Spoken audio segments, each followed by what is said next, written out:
Hello দর্শক, আপনারা দেখতে পাচ্ছেন গ্রামের একজন দরিদ্র কৃষক ট্রাক্টরের অভাবে সে কীভাবে তার গরু দিয়ে হাল চাষ করছে। সম্পূর্ণ ভিডিওটি দেখবেন। এখন তার বক্তব্য আমরা শুনবো তার মুখ থেকেই।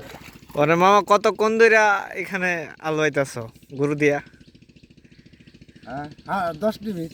10 মিনিট। তো এখনো তো ট্রাক্টরের সময়, ট্রাক্টর দিয়ে মানুষ হাল বায়। তো তুমি যে গরু দিয়ে হাল বাইতেছো, এটা মানে ফিলিংসটা কেমন লাগতেছে তোমার? ট্রাক্টর আসে না তো। আসে না, না, যার কারণে করতে হইতেছে। যার কারণে কষ্ট। গরু দিয়ে হাল বাইয়া করুন লাগবে। ও, গরু কি ঠিক মতো আগের মতন হাল বাওয়া যায় নাকি গরু? আগের মতনে হাল বাওয়া চলে। ও, চলে। তাহলে তো ভালোই। এখানে নদীর মধ্যে ফসল করা হচ্ছে। আমাদের এটা অনেক ভালো একটা কপাল যে আমরা নদীর মধ্যে লাগাতে পারি। অনেকেই কিন্তু নদীতে চাষ করতে পারে না, নদীতে পানি থাকে। এখানে সম্পূর্ণ একটা নদী আপনারা দেখতে পারতেছেন, এটা লাগানো হচ্ছে।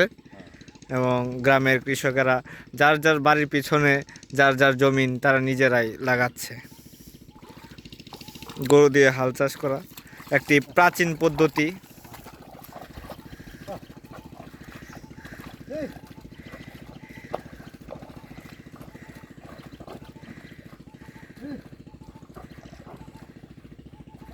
তো এই বলে আমি আমার সংক্ষিপ্ত ভিডিও শেষ করতে চাচ্ছি। আশা করি ভিডিওটি ভালো লাগলো। লাইক, কমেন্ট, শেয়ার করে আমাদের পাশেই থাকবেন পরবর্তী ভিডিও পাওয়ার জন্য, ইনশাআল্লাহ।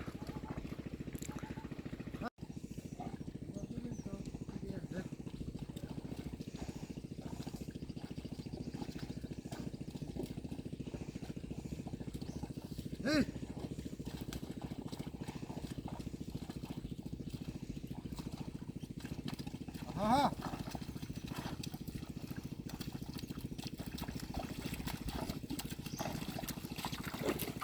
আলগা কিরকম হচ্ছে।